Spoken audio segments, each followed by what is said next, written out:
Baik, saya kira hidayah dengan jodoh ni macam adik-beradik rapat. Masing-masing kena pencarian. Masing-masing kena mencari.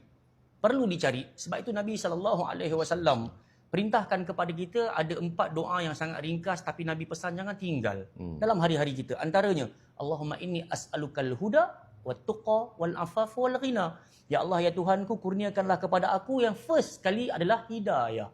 Menunjukkan benda ni kena minta. Itu dari sudut perintah mulut Nabi SAW. Daripada perintah Allah Subhanahu Wa Taala pula Allah kata wa aqimis salata li dzikri. Dirikanlah salat sebagai tanda kau ingat aku. Dalam urusan solat, Nabi kata apa? La salata liman lam yaqra'u bi Fatihatil kitab. Setiap orang tak dianggap bersolat kalau tak baca Al-Fatihah. Dan dalam Al-Fatihah ada permintaan apa? Ihdinas siratal mustaqim. Menunjukkan 17 kali wajib dalam sehari kena minta hidayah.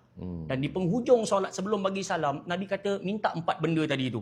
Ya Allah, kurniakanlah aku hidayah, nilai taqwa, kemudian berikan kepada aku kecukupan, dan juga yang keempat adalah al-afaf, berikan kepada aku kehormatan diri.